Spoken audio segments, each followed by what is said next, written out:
Osteoarthritis, can Pilates help with that? And what other things can help if you have osteoarthritis? So, osteoarthritis is a condition that causes joints to become painful and stiff, and it is the most common type of arthritis in the United Kingdom. Hello, and welcome to this presentation. I am Sarah Jane Walls, and I'm the Clinical Director of the Rehab Hub in Glasgow, which is a specialised Pilates reformer studio, physiotherapy and musculoskeletal podiatry clinic.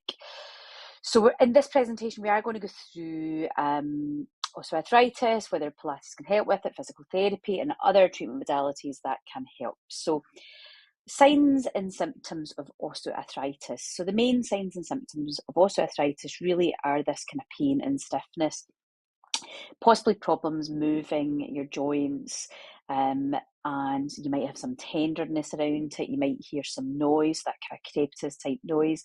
It's not always the case, and with osteoarthritis, you don't necessarily always have the pain there. You might just get wee bits of crepitus. So that kind of sound of the crackling of the joints. It really does come down to the severity of your osteoarthritis and the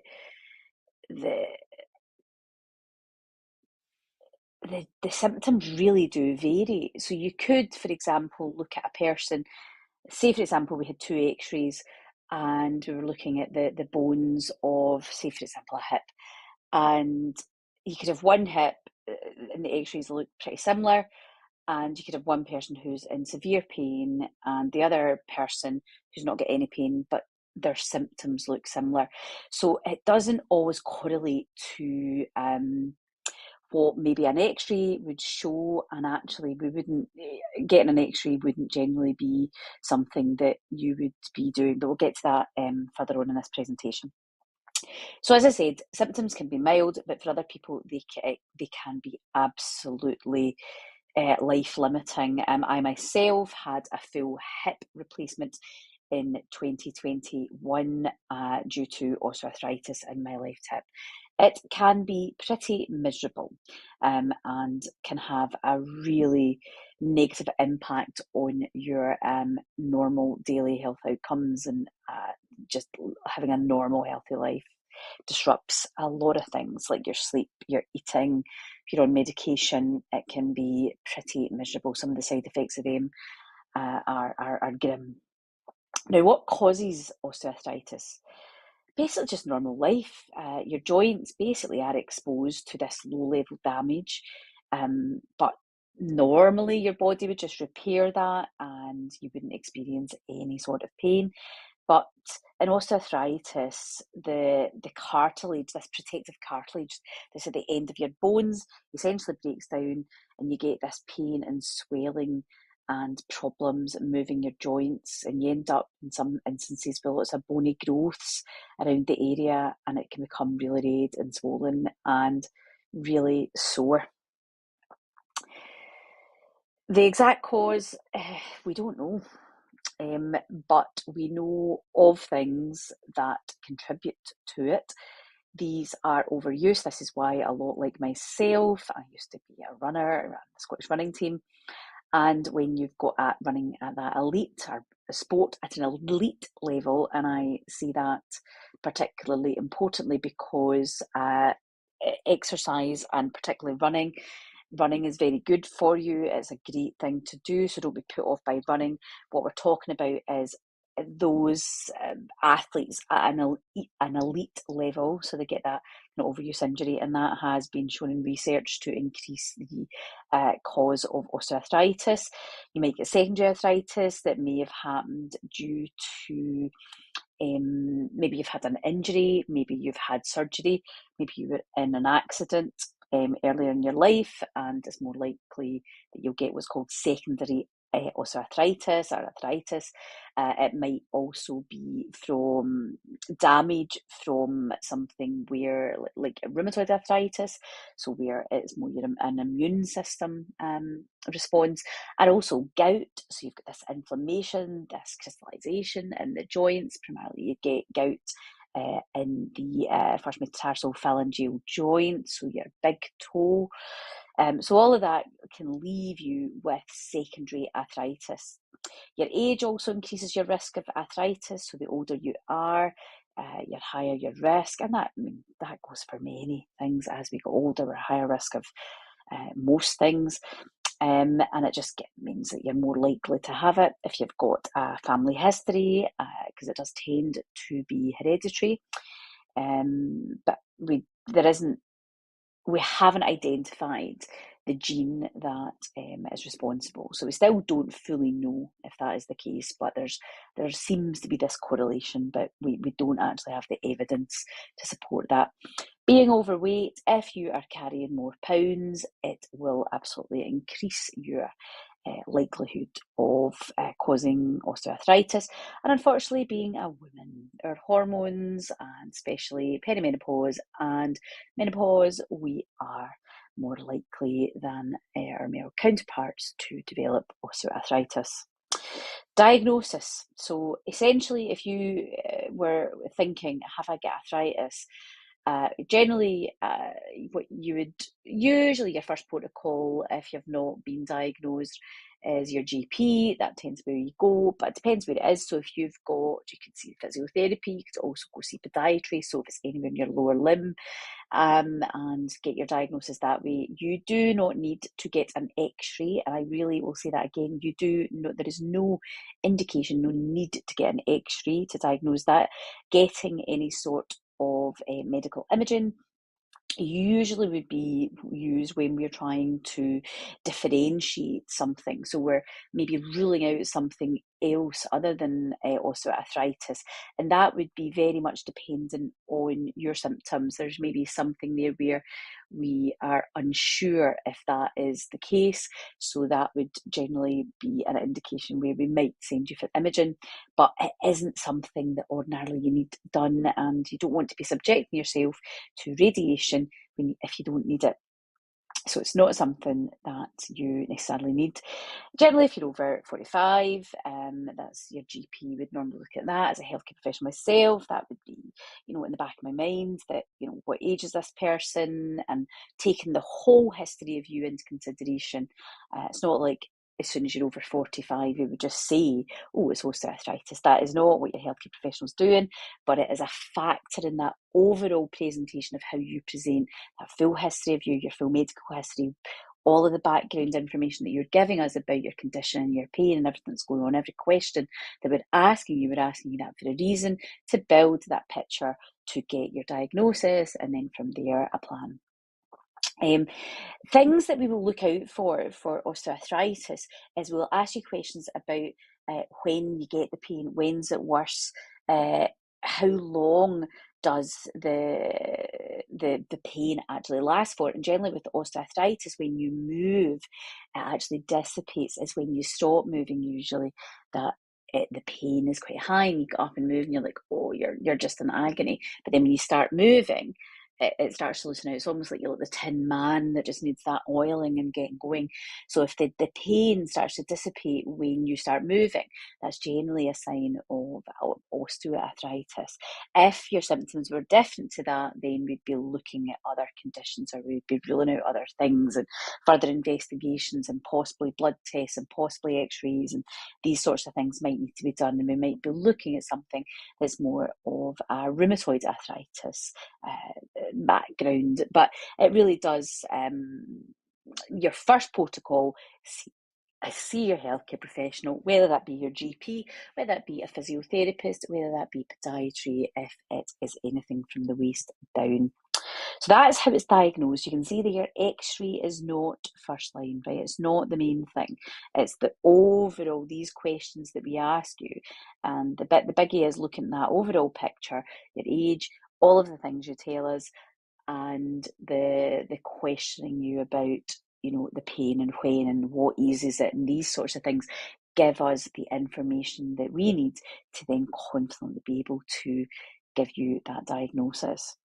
Now, how do you treat osteoarthritis? Now, unfortunately, there isn't a cure. There isn't an actual cure, but hang on in there.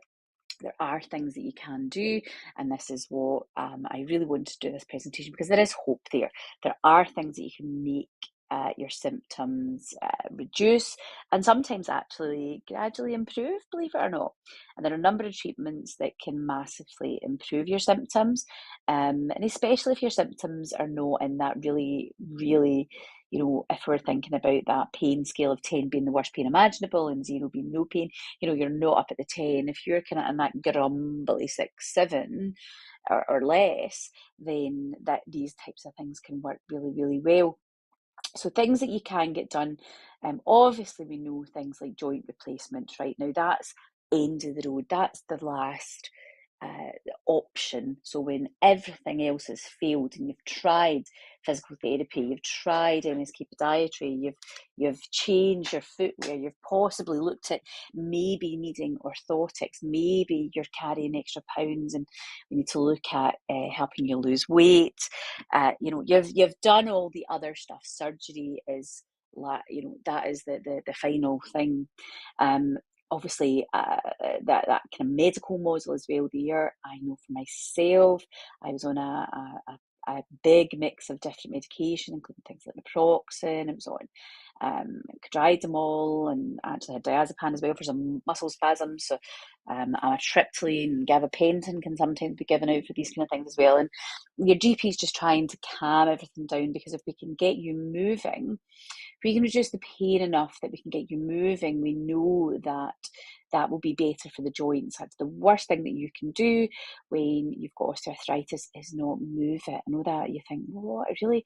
Yes, you're hearing that right. It's almost like what we want to do is we want to get the joints moving, and we want to kind of, motion is lotion, as I've always said, and we want to, it's almost like you're getting the WD-40 into the joint, so you need to move. So Pilates can be an exercise form that can massively help you if you've got osteoarthritis. Primarily us in the rehab hub in Glasgow, we get, oh my goodness, osteoarthritis is something that we see massively in clinic, and we've got a lot of services particularly for osteoarthritis. It is a personal passion of mine. Actually, my PhD is primarily dealing in rheumatology, so rheumatoid arthritis, but very much that is my special interest as an MSK podiatrist myself.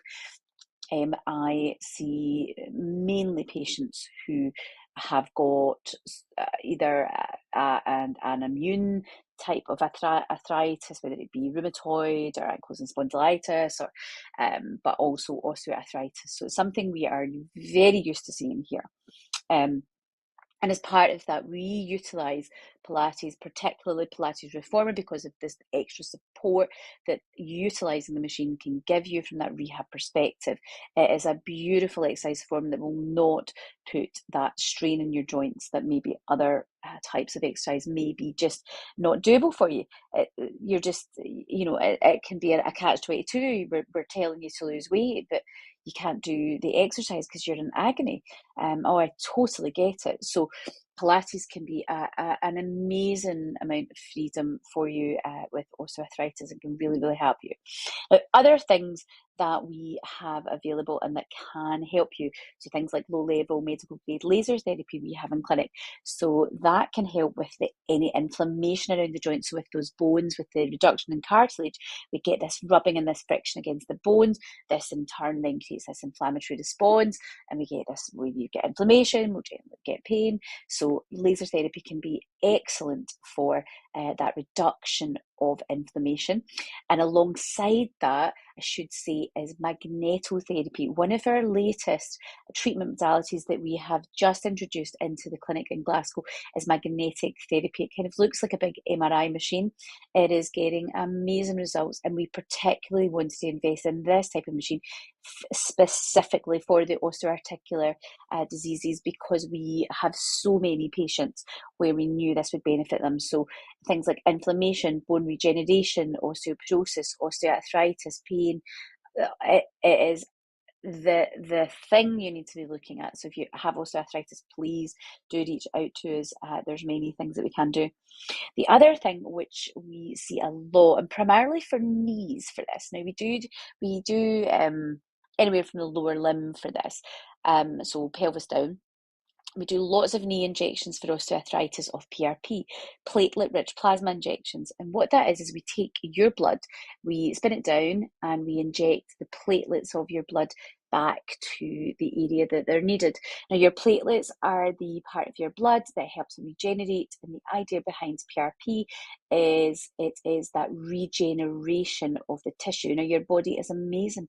It can regenerate, but what happens is as we get older, as there is inflammation there, we just get really sluggish at regenerating.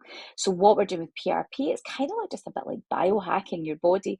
What I love about this personally is that it's not a drug, that it's not some foreign body that's going into your system. It's completely your own biological substance. It's not something synthetic, and it's that really there's very, very low risk with this. So the risk benefit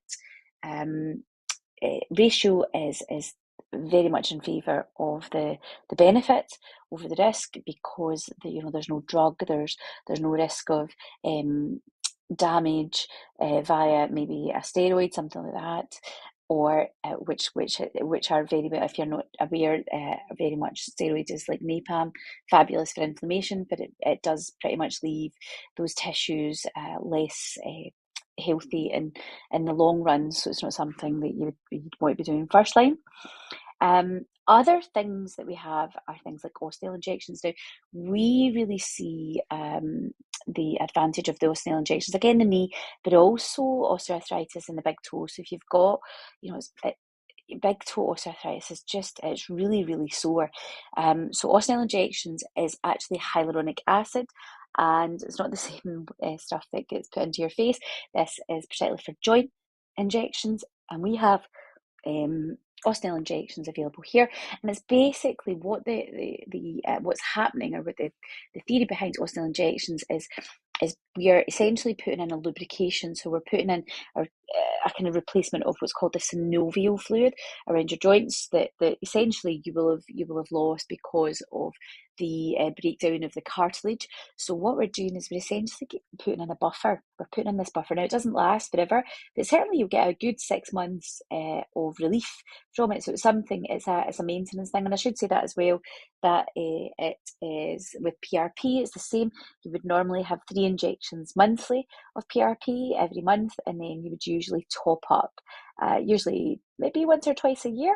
And they're not overly expensive. You're certainly, under the 150 mark for all of these injections. So it's not overly expensive. So that's certainly, but it's a maintenance thing. It's kind of like it's not going to, as I said earlier on in this presentation, nothing that we're doing is going to, there isn't a cure.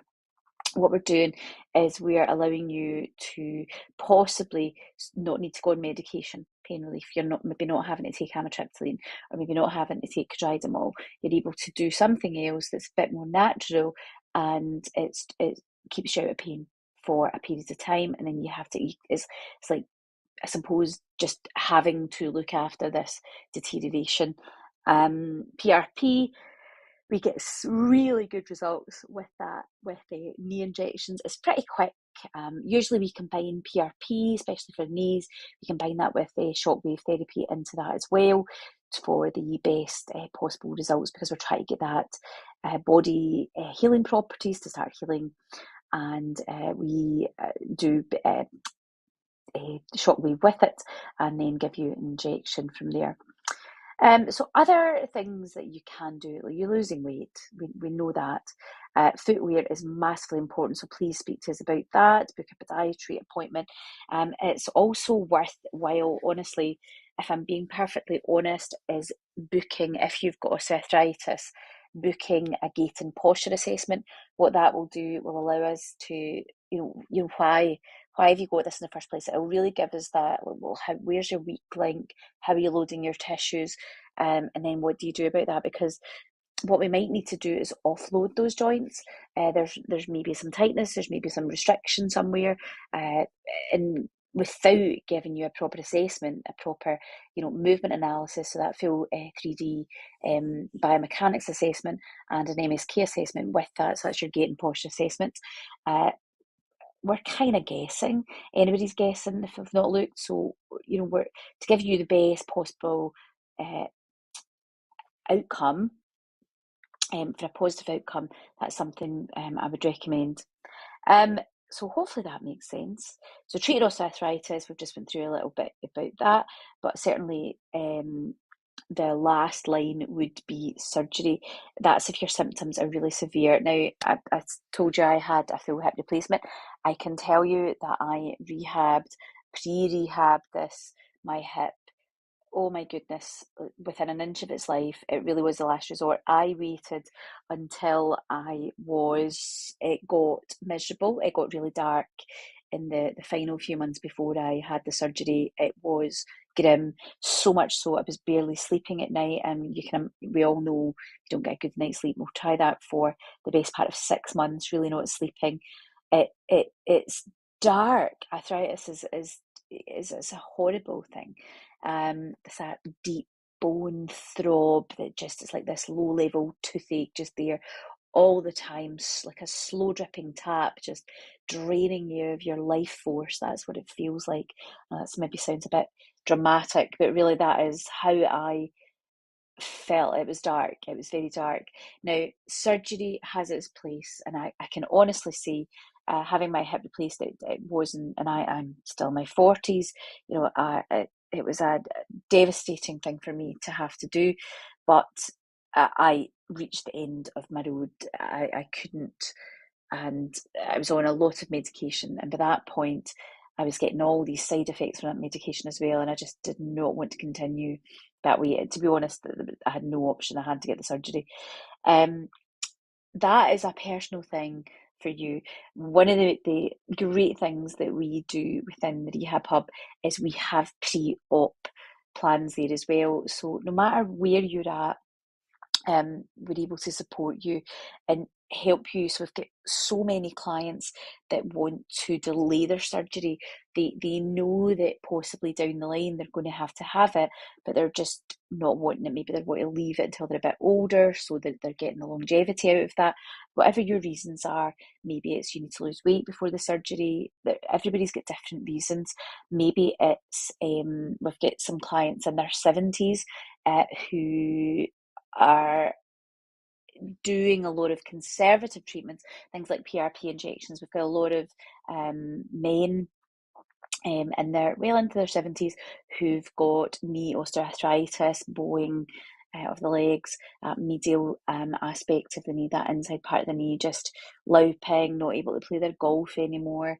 All these things that just, you're meant to enjoy in your retirement, and think, good God, you can't do it. So what we work on with that is the rehabilitation, making sure the hips are strong, making sure that the muscles and everything around your tissue is working as best it can, making sure that we're offloading those knees to facilitate how you're loading. Usually with that, certainly if you're still active and you want to play golf or things like that, we'd usually put some sort of orthotic in your shoe, again offloading the knee. When we start to change how you load that tissue, we can offload the knee. So again, it buys you that time, that space, that pain-free motion. It really, we've got that at our disposal. And then things like PRP injections. It's almost like we're putting that WD-40 into the knee. Most of our patients are like, oh, it's great. It just gives us that relief. It just oils it all up. But also, really, what's happening in there is that regeneration of the new tissue. So that's really where the beauty is. So do not let osteoarthritis completely get you down and think that there's nothing that you can do. There are things that you can do. Don't give up to it. Keep moving. Remember, motion is lotion. If you need any help, if you are worried or need assessed or need some support, maybe it's knees, hips, whatever it is, come and speak to us, reach out to us. You can see the numbers there, 0141 363 0306. It's 0141 363 0306. And the web address is therehabhub.co.uk. We are based in Kinning Park, just near the BBC. We are just one street over from Pacific Quay, where the BBC and STV are. We've got free on-street parking, easy to get to in terms of public transport. You've got the train line. You really could walk from the SECC over in 10 minutes, just come over the Squinty Bridge. You can park right outside completely for free on street parking.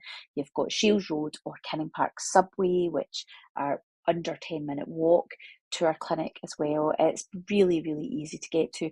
If you know where the old News of the World was, which is now a big indoor trampolining centre called Rise, we are very close to that. We're basically just above Hydropool Scotland. So if you're looking for a hydropool, we're just above Hydropool Scotland as well. So it's pretty handy, really easy from the M74, the M77 and the M8, literally minutes from there. We're talking not even minutes. I would say from there about 30 seconds if you're coming off the motorway. So super, super easy, no matter what direction of the city you're coming from, with easy parking. You can't really ask for any more than that. But please do reach out. Don't put up with pain. There are solutions. There are options there. Have a great, a great week, and hopefully we get you